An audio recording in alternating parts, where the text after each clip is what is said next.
함경북도 청진의 하늘은 언제나 붉게 물들어 있었습니다. 해가 지는 시간이면 온 세상이 피처럼 붉어졌고 저는 그 하늘을 올려다보며 숨을 참았습니다. 어머니는 군복을 입은 채 저를 내려다봤습니다. 유라야, 내가 저 하늘을 지켜야 한다. 그 말은 명령이었습니다. 선택이 아니었습니다. 우리 집은 가난했고 겨울엔 굶주렸으며 아버지는 일찍 돌아가셨습니다. 어머니의 군복만이 우리 가족을 지탱하는 유일한 줄이었고 저는 그 줄을 놓칠 수 없었습니다. 구독, 좋아요 누르고 어디서 시청 중인지 댓글에 알려주세요. 하지만 하늘은 달랐습니다. 비행기가 지나갈 때마다 제 가슴은 뛰었고 저 위로 올라가면 모든 게 달라질 것 같았습니다. 배고픔도 추위도 명령도 사라질 것 같았습니다. 20살이 되던 해 저는 북한 공군 조종사로 발탁되었습니다. 조국의 하늘을 지키는 전사, 위대한 수령님 만세. 훈련소에서 외치는 구호가 자부심이 되었습니다. 아니, 자부심이라고 믿었습니다. 하지만 밤이 되면 달랐습니다. 기숙사 창문 밖으로 보이는 붉은 하늘은 이제 꿈이 아니라 감옥처럼 느껴졌습니다.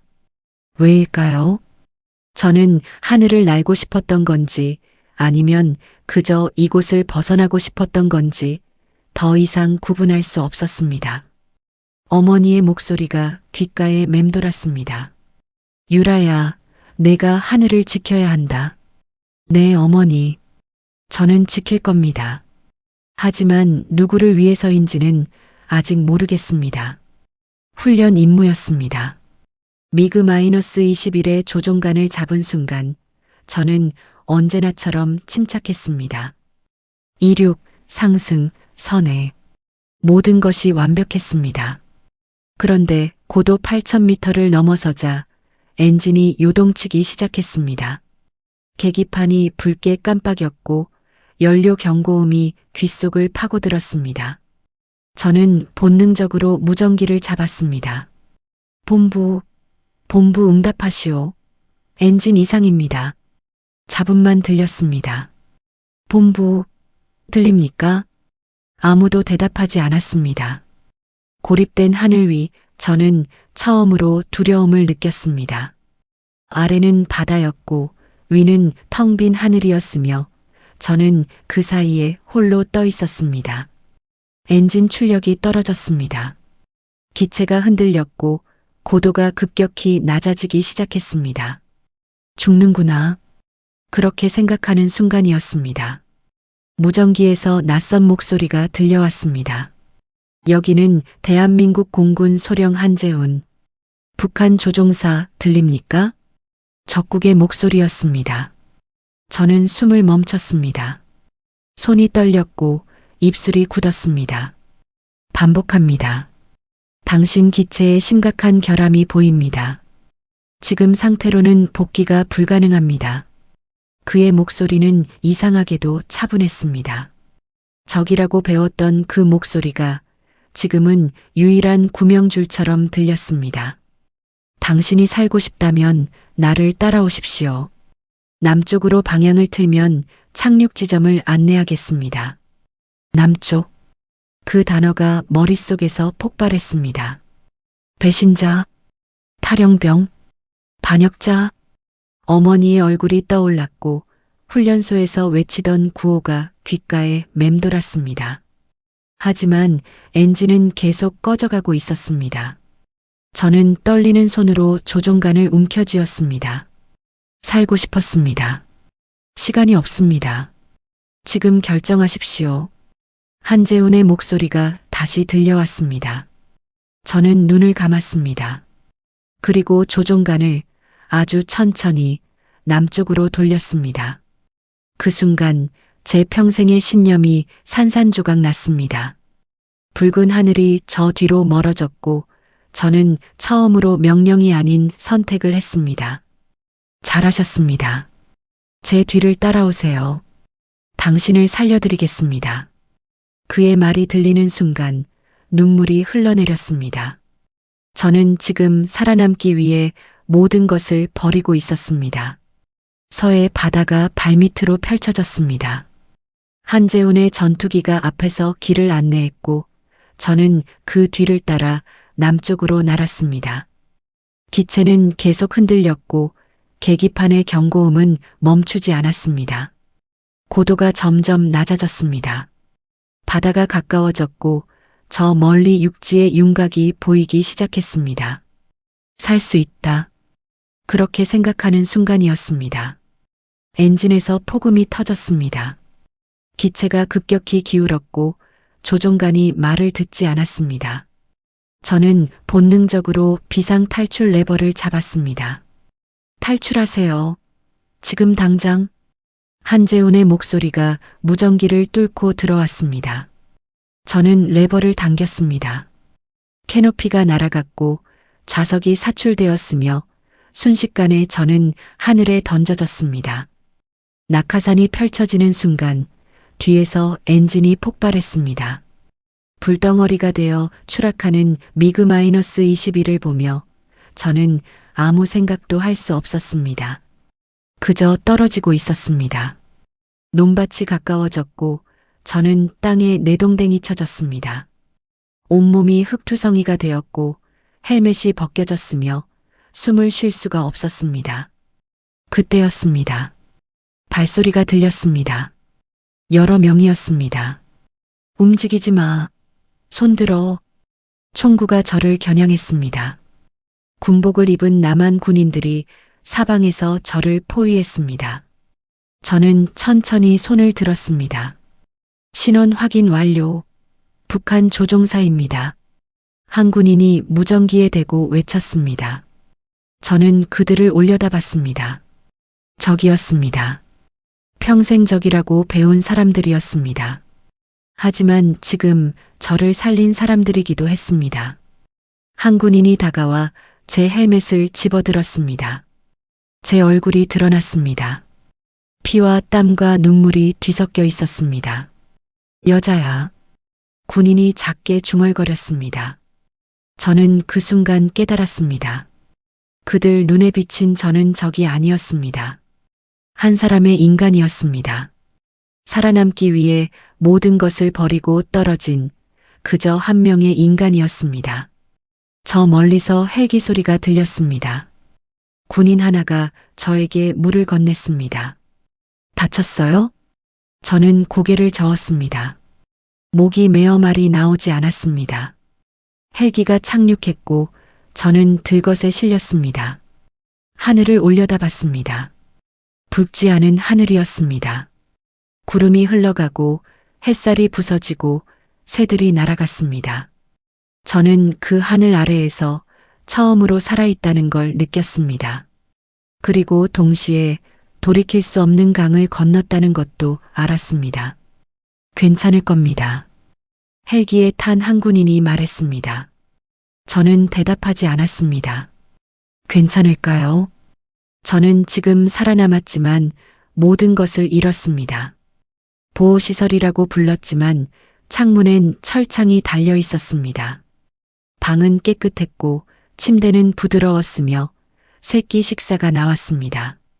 하지만 저는 죄수처럼 느껴졌습니다. 매일 아침 눈을 뜨면 어머니의 얼굴이 떠올랐습니다. 지금쯤 소식을 들었을 겁니다. 딸이 조국을 배신하고 남쪽으로 도망쳤다는 소식을. 저는 침대에 앉아 머리를 감싸쥐었습니다. 돌아가야 하나? 아니, 돌아갈 수 있나? 살고 싶었던 건데 왜 이렇게 고통스러운가? 문이 열리는 소리가 들렸습니다. 한재훈이었습니다. 그는 민간인 옷을 입고 있었고 손에는 따뜻한 차 2잔을 들고 있었습니다. 들어가도 될까요? 저는 고개를 돌렸습니다. 그를 보고 싶지 않았습니다. 그가 저를 살렸지만 동시에 제 인생을 망쳤으니까요. 한재훈은 조용히 들어와 탁자에 차를 놓았습니다. 마시지 않으셔도 됩니다. 그냥 두고 가겠습니다. 그가 돌아서려는 순간 저는 입을 열었습니다. 왜 저를 살렸습니까? 목소리가 갈라졌습니다. 한재훈이 멈춰섰습니다. 사람이 죽어가는데 이유가 필요합니까? 그의 대답은 너무나 단순했습니다. 저는 웃음이 나왔습니다. 쓴웃음이었습니다. 당신 때문에 저는 이제 어디에도 속하지 못합니다. 북한에선 배신자고 남한에선 적입니다.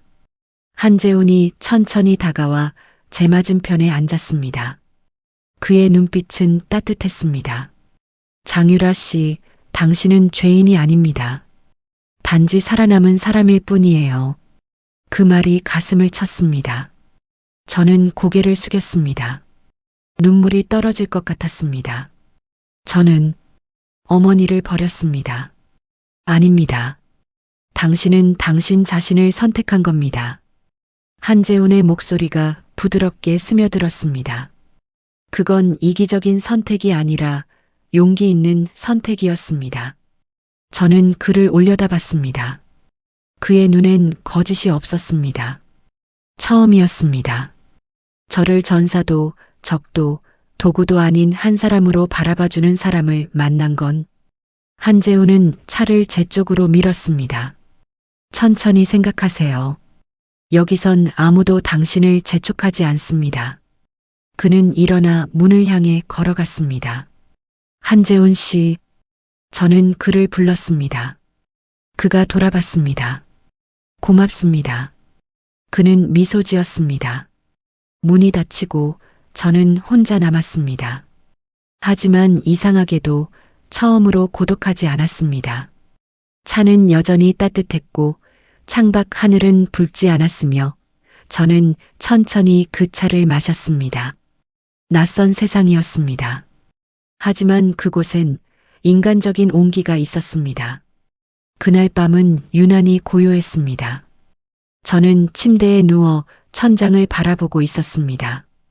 한재훈의 말이 계속 머릿속을 맴돌았습니다. 당신은 죄인이 아닙니다. 그 말을 믿고 싶었습니다. 하지만 어머니의 얼굴이 자꾸만 떠올랐습니다. 그때였습니다. 창문이 조용히 열리는 소리가 들렸습니다. 저는 벌떡 일어났습니다. 어둠 속에서 누군가의 실루엣이 보였습니다. 남자였습니다. 그는 손가락을 입술에 갖다 댔습니다. 조용히 하시오, 장유라 동무. 그 말투, 그 억양, 북한 사람이었습니다. 심장이 미친 듯이 뛰었습니다. 남자가 천천히 다가왔습니다. 창밖에서 들어온 달빛에 그의 얼굴이 드러났습니다. 차갑고 냉정한 눈빛이었습니다. 나는 보이부 최성국이요. 당신을 데리러 왔소. 보이부. 그 단어만으로 온몸이 얼어붙었습니다. 최성국은 침착하게 말을 이었습니다. 조국은 당신을 부른다. 지금 나와 함께 가면 모든 것을 용서받을 수 있소. 용서. 그 말이 가슴을 파고들었습니다. 어머니도 당신을 기다리고 있소. 돌아오기만 하면 돼요. 어머니. 저는 입술을 깨물었습니다. 최성국이 한 걸음 더 다가왔습니다. 여기서 뭘 얻을 수 있겠소? 당신은 영원히 적국의 사람일 뿐이요. 하지만 북으로 돌아가면 당신은 다시 우리의 동무가 되는 거요. 그의 말은 논리적이었습니다. 차갑고 명확하고 설득력이 있었습니다. 저는 흔들렸습니다. 어머니의 얼굴이, 고향의 하늘이, 제가 버린 모든 것이 눈앞에 아른거렸습니다. 시간이 없소. 지금 결정하시오. 최성국이 손을 내밀었습니다. 저는 그 손을 바라봤습니다. 그 손을 잡으면 저는 다시 돌아갈 수 있었습니다. 어머니를 볼 수 있었습니다. 하지만 머릿속에서 다른 목소리가 들렸습니다. 당신은 당신 자신을 선택한 겁니다. 한재훈의 목소리였습니다. 저는 천천히 고개를 들었습니다. 돌아가면 정말 용서받을 수 있습니까? 최성국이 고개를 끄덕였습니다. 물론이요. 조국은 관대하오. 거짓말이었습니다. 저는 알고 있었습니다. 돌아가는 순간 저는 공개 처형당하거나 수용소로 끌려갈 것이라는 걸. 최성국의 눈빛이 차가워졌습니다. 마지막으로 묻겠소. 함께 가겠소. 아니면 여기 남겠소? 저는 눈을 감았습니다. 어머니, 미안합니다. 하지만 저는 진짜로 살고 싶습니다. 눈을 떴습니다. 저는 돌아가지 않겠습니다. 최성국의 얼굴이 일그러졌습니다. 그의 손이 재킷 안쪽으로 들어갔습니다. 총이었습니다. 그렇다면 선택의 여지가 없군. 총구가 저를 겨냥했습니다. 그 순간 저는 깨달았습니다. 자유에는 대가가 따른다는 것을, 그리고 저는 그 대가를 치를 준비가 되어 있다는 것을. 최성국의 손가락이 방아쇠에 걸렸습니다. 저는 눈을 감았습니다. 그 순간이었습니다. 문이 요란하게 열렸습니다. 총 내려놓으세요. 한재훈이었습니다. 그는 숨을 헐떡이며 총을 겨누고 있었습니다. 최성국이 재빠르게 총구를 돌렸습니다. 한 발짝만 더 오면 쏘겠소. 한재훈이 멈춰섰습니다. 두 사람 사이에 긴장이 팽팽하게 흘렀습니다. 장유라 씨, 괜찮습니까? 한재훈이 저를 보며 물었습니다. 저는 고개를 끄덕였습니다. 최성국이 비웃듯 말했습니다. 감동적이군. 적국의 조종사가 배신자를 지키러 왔소? 그녀는 배신자가 아닙니다. 생존자입니다. 한재훈의 목소리는 흔들리지 않았습니다. 최성국의 눈빛이 날카로워졌습니다. 생존자? 웃기는 소리. 조국을 버린 자는 죽어 마땅하오. 그가 총구를 다시 저에게 향했습니다. 한재훈이 외쳤습니다. 안 돼. 그는 몸을 날렸습니다. 총성이 밤을 찢었습니다. 탕. 한재훈이 제 앞으로 쓰러졌습니다. 그의 어깨에서 피가 솟구쳤습니다. 재훈 씨. 저는 비명을 질렀습니다. 최성국이 다시 총을 겨눴습니다. 하지만 복도에서 발소리가 들려왔습니다. 경비병들이 달려오고 있었습니다. 최성국은 이를 갈며 창문으로 향했습니다. 이번엔 살려주지. 하지만 다음엔 없다. 그는 어둠 속으로 사라졌습니다. 저는 한재훈에게 달려갔습니다. 그는 바닥에 쓰러져 어깨를 감싸 쥐고 있었습니다. 피가 손가락 사이로 흘러내렸습니다. 재훈 씨, 재훈 씨. 저는 그의 어깨를 눌러 지혈하려 했습니다. 손이 피로 붉게 물들었습니다. 한재훈이 힘겹게 미소 지었습니다. 괜찮습니다. 다행히 당신은 무사하네요. 왜 이런 짓을 한 겁니까? 왜? 제 목소리가 떨렸습니다. 눈물이 주체할 수 없이 쏟아졌습니다. 한재훈이 제 손을 잡았습니다. 피로 범벅이 된 손이었지만 따뜻했습니다. 당신 눈에 살고 싶은 이유가 보였어요. 그 말이 가슴을 뚫었습니다. 그걸 지키고 싶었습니다. 그게 제 이유였어요. 경비병들이 방 안으로 쏟아져 들어왔습니다.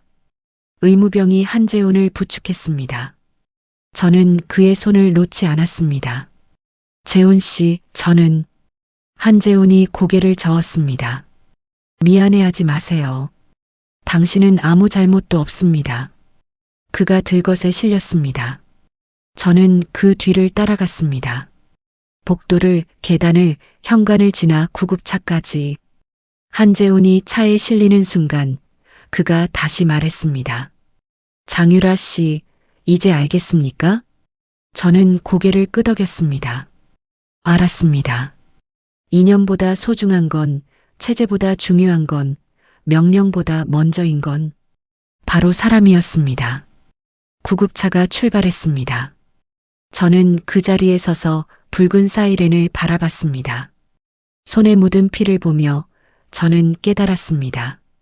이제 돌아갈 수 없다는 것을, 그리고 돌아가고 싶지도 않다는 것을. 사흘이 지났습니다. 한재훈은 수술을 받았고 다행히 생명에는 지장이 없었습니다. 저는 그 사흘 동안 한 번도 제대로 잠을 자지 못했습니다. 그리고 마침내 귀순 신문의 날이 왔습니다. 회색 건물, 차가운 복도, 철문. 저는 신문실로 걸어 들어갔습니다. 네모난 테이블 너머로 2명의 신문관이 앉아 있었습니다. 그들의 표정은 냉정했습니다. 앉으시오. 저는 의자에 앉았습니다. 신문관 하나가 서류를 넘기며 물었습니다. 장유라, 북한 공군 소속 조종사. 맞습니까? 네. 당신은 훈련 중 기체 결함으로 남한에 불시착했다고 진술했습니다.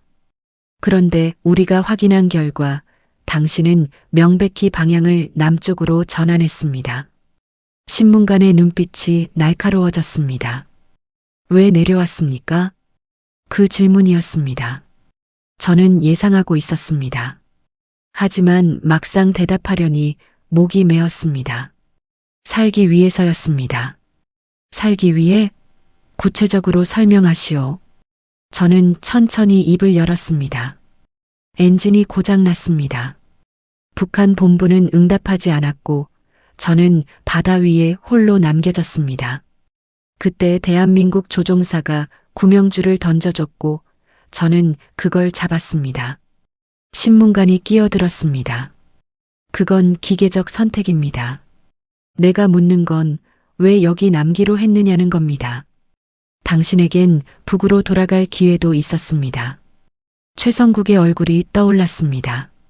저는 고개를 들었습니다. 돌아가면 죽습니다. 아니, 죽는 것보다 더한 일을 당할 겁니다. 저는 그걸 알았습니다. 그렇다면 당신은 체제에 대한 반감이 있었던 겁니까? 아닙니다. 제 목소리가 단호해졌습니다. 저는 조국을 미워하지 않습니다. 다만 저 자신을 더 사랑하고 싶었을 뿐입니다. 신문실이 조용해졌습니다.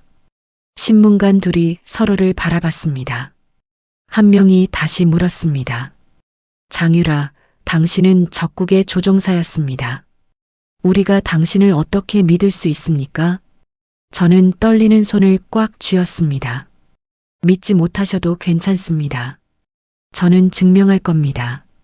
제가 이제 어디에 속하고 싶은지, 누구로 살고 싶은지를. 신문관이 펜을 내려놓았습니다. 마지막 질문입니다. 당신은 왜 여기 있습니까? 저는 눈을 감았습니다. 한재훈의 얼굴이, 그의 피 묻은 손이, 그의 따뜻한 목소리가 떠올랐습니다. 눈을 떴습니다. 진짜로 살고 싶어서입니다. 명령받는 삶이 아니라 제가 선택하는 삶을 살고 싶어서입니다. 신문관들이 고개를 끄덕였습니다. 신문은 끝났습니다. 저는 밖으로 나왔습니다. 복도 창문으로 하늘이 보였습니다. 푸른 하늘이었습니다. 구름이 흘러가고 햇살이 쏟아지고 새들이 날아갔습니다. 그 하늘엔 붉은 깃발도 국경도 명령도 없었습니다. 오직 바람과 빛만이 있었습니다. 저는 처음으로 진짜 자유를 숨쉬었습니다. 그리고 알았습니다.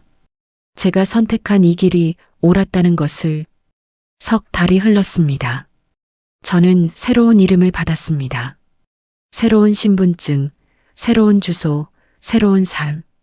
장유라는 이제 과거가 되었고 저는 천천히 미래를 배우고 있었습니다. 그날은 봄이었습니다. 한재훈이 연락을 했습니다. 어깨의 상처는 다 나았고 다시 비행에 복귀했다고 했습니다. 그는 저를 한 곳으로 초대했습니다. 공군 비행장이었습니다. 저는 오랜만에 활주로를 밟았습니다. 제트 연료 냄새가 코를 찔렀고 엔진 소리가 귓가에 울렸으며 하늘이 눈부시게 펼쳐져 있었습니다. 한재훈이 경납고 앞에 서 있었습니다. 그는 여전히 비행복을 입고 있었고 어깨엔 작은 흉터가 남아 있었습니다. 오셨군요. 그가 미소 지으며 말했습니다. 저는 고개를 숙였습니다. 초대해 주셔서 감사합니다. 한재훈이 경납고를 가리켰습니다. 보여드리고 싶은 게 있어서요. 우리는 함께 걸었습니다. 경납고 안엔 여러 대의 전투기가 줄지어 서 있었습니다. F-15, F-16, 그리고 훈련기들. 저는 그 앞에 멈춰 섰습니다. 가슴이 뛰었습니다. 한재훈이 물었습니다. 그립습니까? 하늘이. 저는 고개를 끄덕였습니다. 네, 많이요. 한재훈이 한 대의 훈련기 앞으로 걸어갔습니다. 언젠가 당신도 다시 날 수 있을 겁니다. 이 하늘에서요. 저는 그를 바라봤습니다. 가능할까요? 왜 안 되겠습니까? 하늘 위엔 국경이 없습니다. 그 말이 가슴에 박혔습니다. 저는 훈련기에 손을 얹었습니다. 차갑고 단단한 금속이었습니다. 하지만 그 안엔 자유가 담겨 있었습니다. 한재훈이 말을 이었습니다. 장유라 씨, 아니, 이제 다른 이름이죠. 당신은 용감했습니다. 살기 위해 모든 것을 버린 것도, 새로운 삶을 선택한 것도요. 저는 고개를 저었습니다. 아닙니다. 저는 그저 도망쳤을 뿐입니다. 아닙니다. 한재훈의 목소리가 단호했습니다. 도망이 아니라 선택이었습니다. 그리고 그 선택은 누구보다 용기 있는 것이었습니다. 저는 하늘을 올려다봤습니다. 구름이 흘러가고 햇살이 부서지고 새들이 자유롭게 날아갔습니다. 붉지 않은 하늘이었습니다. 명령이 없는 하늘이었습니다. 저는 처음으로 깨달았습니다. 하늘은 누구의 것도 아니라는 것을, 그저 날고 싶은 사람 모두의 것이라는 것을. 한재훈이 말했습니다. 언젠가 다시 만나겠죠. 그 하늘 위에서요. 저는 미소 지었습니다. 네, 꼭요. 우리는 나란히 서서 하늘을 바라봤습니다. 그 하늘은 이제 더 이상 명령의 공간이 아니었습니다. 제가 선택한 자유의 하늘, 제가 숨쉬는 희망의 하늘, 그리고 제가 다시 날아오를 새로운 조국의 하늘이었습니다. 저는 천천히 눈을 감았습니다. 바람이 뺨을 스쳤고 햇살이 눈꺼풀을 데웠으며 멀리서 엔진 소리가 들려왔습니다. 장유라는 죽었습니다. 하지만 저는 살아 있었습니다. 진짜로 살아 있었습니다. 하늘 위엔 국경이 없습니다. 그리고 이제 저에게도 자유가 있습니다.